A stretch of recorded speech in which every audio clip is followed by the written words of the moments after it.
Si tu m'as donné ta vie, je te donne la mienne. Dans le froid de la nuit, mon cœur t'appartient. Et quand la tristesse arrive, je sais tu es là, toujours près de moi. Bon samedi, bienvenue à votre émission de la Victoire de l'amour. Comme on le fait toutes les semaines, on rejoint quelqu'un qu'on apprécie beaucoup. Je suis content, vous aimez beaucoup sa participation dans sa nouvelle chronique, Les chemins du cœur. Notre ami, l'abbé Stéphane Roy.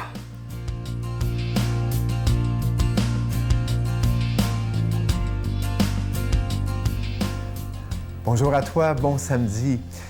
Nous voilà pour la 4e fois dans cette nouvelle chronique sur les chemins du cœur.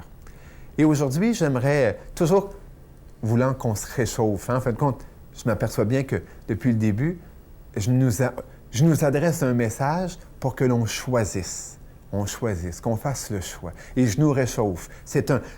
Franchement, savez-vous, quand on fait un pèlerinage, et d'ailleurs, on va en venir à un moment donné là-dessus, eh bien, on se réchauffe. On ne part pas une ride à pied pendant des jours sans avoir eu un entraînement préalable. Donc, je m'aperçois que depuis 4 semaines déjà, je veux qu'on se réchauffe.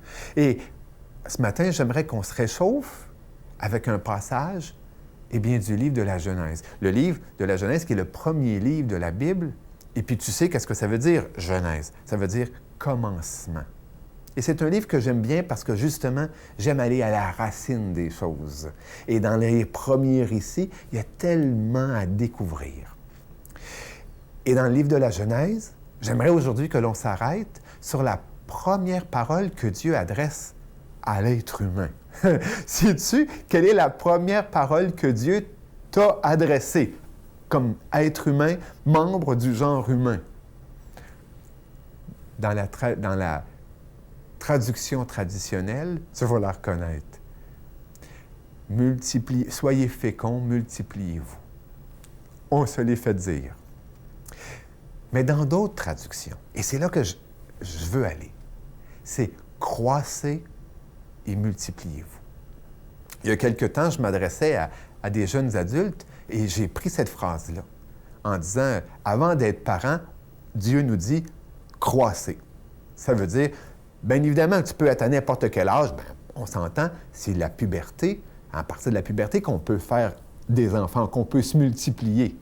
Mais c'est comme si Dieu nous disait, avant d'être parent, grandis donc un peu. Ça demande une maturité humaine. Et c'est dans ce sens-là que j'aime penser que la première parole que Dieu adresse à l'humanité, et qu'il m'adresse parce que je suis une partie de l'humanité, je suis un humain, eh bien c'est, Stéphane, grandis. Donne-toi le temps de grandir. Stéphane, et c'est là, la semaine passée, on voyait que Dieu nous priait, là c'est quasiment comme un commandement. Dieu nous dit « grandis », croître, du verbe « croître ». Et ça, je trouve qu'on a à décider de grandir. Oui, mais tu vas me dire, j'ai 80 ans, je n'ai 90, je n'ai 70, je n'ai 50, j'ai pris ma retraite. Tu sais, je crois que une des pilules qui pourrait te permettre de ne pas vieillir, bien évidemment, tu peux ne pas être capable de marcher, mais de ne pas vieillir dans ton cœur, dans ton intérieur, c'est de te dire, j'ai encore du chemin à faire. J'ai encore à grandir. J'ai encore à croître. Et j'ai connu des hommes et des femmes de cœur, spirituels, qui, parce que justement, ils voulaient toujours agrandir, ils restaient jeunes dans leur intérieur. Donc aujourd'hui, je t'invite avec moi à croître, à grandir. Notre Père qui es aux cieux, que ton nom soit sanctifié, que ton règne vienne, que ta volonté soit faite sur la terre comme au ciel. Donne-nous aujourd'hui notre pain de ce jour. Pardonne-nous nos offenses comme nous pardonnons à ceux qui nous ont offensés. Ne nous laisse pas entrer en tentation, mais délivre-nous du mal, car c'est à toi qu'appartient le règne, la puissance et la gloire pour les siècles des siècles. Amen. Je continuerai à croire, même si tout le monde perd espoir. Je continuerai à aimer, même si les autres parlent de haine. Je continuerai à construire, même si les autres détruisent. Je continuerai à parler de paix, même au milieu d'une guerre. Je dessinerai des sourires sur des visages en larmes et je tendrai les bras à ceux qui se sentent épuisés. Oui, je continuerai à croire. Je suis tellement content de vous parler de ce magnifique cadeau du mois. Vous savez qu'on dit que le mois de mai, c'est le plus beau mois, c'est le mois de Marie. Alors, nous avons choisi un magnifique chapelet. Il est en cristal, le chapelet de Marie protectrice. Il est en cristal ambré et il est déjà béni. Je vous rappelle que vous le recevrez avec un don de 25 $ et si vous en voulez deux, avec un don de 40 $. Vous recevrez également un reçu pour fin d'impôt. Je vous donne l'adresse. La Victoire de l'Amour, case postale 120, succursale Boucherville à Boucherville, le J4B 5E6, je vous la redonne. La Victoire de l'Amour, case postale 120, succursale Boucherville à Boucherville, le J4B 5E6. Également par téléphone, par carte de crédit, du lundi au vendredi, de 8h30 à 16h30, dans le 514-523-4433, 523-4433 ou sans frais, le 1-888-811-9291, 1-888-811-9291 et aussi sur notre site Internet, le www.lavictoiredelamour.org. Je vous rappelle, pour ceux qui font leurs dons par Internet, vous savez que c'est très rapide, sécure et très efficace, mais ne vous en faites pas au niveau de la sécurité, c'est très sécure. Je vous rappelle ce magnifique cadeau du mois, le chapelet en cristal de Marie protectrice. Ce chapelet, il est déjà béni et je pense que c'est un des plus beaux parce qu'il est vraiment, vraiment beau. Et je veux prendre le temps de vous remercier, à vous qui êtes là présentement. Merci de prier pour la Victoire de l'Amour. Vous savez que ça fait déjà plus de 25 ans. Merci aussi de votre soutien financier pour ceux qui le peuvent, parce qu'on doit payer, vous le savez, pour être à la télévision. Mais je pense qu'on a besoin de plus en plus de parler d'espérance et nous demandons justement à la Vierge Marie de nous protéger de tout mal et même de ce virus.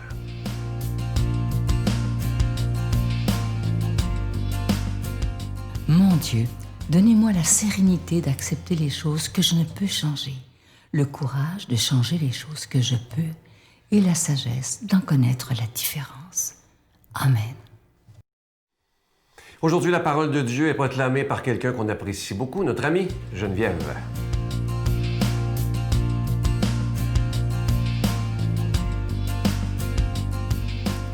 Jésus ressuscité venait d'annoncer à Pierre par quel genre de mort il lui rendrait gloire. S'étant retourné, Pierre aperçoit, marchant à leur suite, le disciple que Jésus aimait.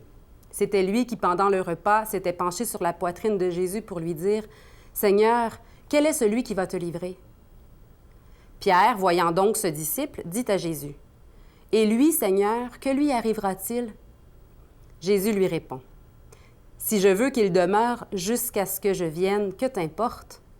Toi, suis-moi. » Le bruit courut donc parmi les frères que ce disciple ne mourrait pas. Or, Jésus n'avait pas dit à Pierre qu'il ne mourrait pas, mais « Si je veux qu'il demeure jusqu'à ce que je vienne, que t'importe? » C'est ce disciple qui rend témoignage de ces choses et qui les a écrites, et nous savons que son témoignage est vrai. Il y a encore beaucoup d'autres choses que Jésus a faites, et s'il fallait écrire chacune d'elles, je pense que le monde entier ne suffirait pas pour contenir les livres que l'on écrirait ainsi. J'aime ce texte d'une manière indescriptible. Jésus qui va dire à Pierre, « Voyons, Pierre, lui, ça t'appartient pas de savoir, lui, c'est quoi, là? Toi, suis-moi. Toi, occupe-toi de tes affaires. Occupe-toi de conformer ta vie à mon évangile, à ma parole, à ma présence. » Puis c'est Jean lui-même qui écrit ça, hein? C'est dans l'évangile de Jean ce qu'on vient de proclamer, là. Donc Jean, c'est bien lui qui va mourir, puis qui est bien mortel, puis que Jésus a dit « Que t'importe? » Apprendre à s'occuper de conformer notre propre vie à l'Évangile, à la bonne nouvelle de l'amour tout-puissant de Dieu qui nous aime par-dessus tout, qui est prêt à nous sauver de toutes les situations douloureuses qu'on traverse, qui est prêt à venir les vivre avec nous, quoi que nous fassions. Mais moi, est-ce que je suis Jésus? Est-ce que je me mets à sa suite? C'est la seule chose qui importe. Hein, il a dit « Que t'importe? » toi, suis-moi. Et aujourd'hui, nous sommes la veille de la Pentecôte. Nous sommes le dernier jour du temps pascal. Demain, c'est la grande effusion de l'Esprit Saint. Et la liturgie dans l'Église, quand c'est des fêtes, c'est pas juste pour commémorer, se rappeler, fêter, c'est actualisation de la Pentecôte pour nous. Et aujourd'hui, Jésus vient nous dire, le reste, que t'importe, toi, suis-moi, dit Jésus. Toi, suis-moi, laisse-moi faire abonder la grâce dans ta vie jusqu'au débordement. Hein? Laisse-moi te visiter par mon esprit, dit Jésus. Moi, en tout cas, c'est ça que ça me dit aujourd'hui, parce que demain, c'est la grande fête de la Pentecôte, une fête admirable où Dieu répand son souffle comme dans un tremblement de terre, et là, on se met à parler un langage nouveau. On se met à mieux se comprendre, mieux comprendre l'essentiel, mieux comprendre la volonté de Dieu, mieux comprendre son amour. Est-ce que j'ai suffisamment confiance en l'amour de Dieu dans ma vie? Je me pose la question à moi-même parce que c'est si important. C'est la base. Dieu m'aime, il est prêt à tout pour faire de moi un témoin avec ce que je suis. Et c'est pareil pour chacune d'entre nous. Enfants, vieillards, adultes, travailleurs, chômeurs, chacun d'entre nous, on a une mission unique et Dieu veut venir nous remplir de son Esprit Saint. Pour autant qu'on se mette à sa suite. Et se mettre à sa suite, c'est pas si évident tout le temps. On voit bien nos manquements, on voit bien que parfois on n'a pas du tout l'affaire. Comme Pierre, là, qui s'inquiète des autres, puis qui... Est-ce que, s'il vous plaît, aujourd'hui, tous ensemble, on pourrait dire, OK, que m'importe, moi, Seigneur, je te suis. Hein? Actualisons cette parole de Dieu aujourd'hui, mettons-nous à la suite de Jésus. Laissons-le nous visiter, laissons-le nous bénir abondamment. Poser son regard de tendresse sur chacun de nous. Le laisser lui-même faire son œuvre en nous et nous transformer par sa bénédiction. Qu'il nous bénisse chacune au nom du Père, du Fils et du Saint-Esprit.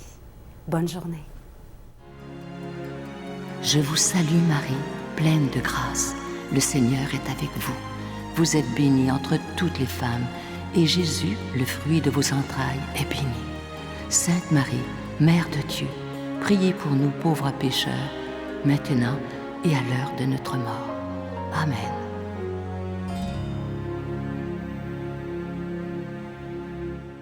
Je vous invite vraiment à ne pas manquer l'émission de demain. Je reçois avec beaucoup de joie frère Benjamin. Il est prêtre en France. Donc, on a fait l'entrevue par Internet, par Skype, et c'est merveilleux la technologie maintenant, ce que ça peut nous permettre de faire.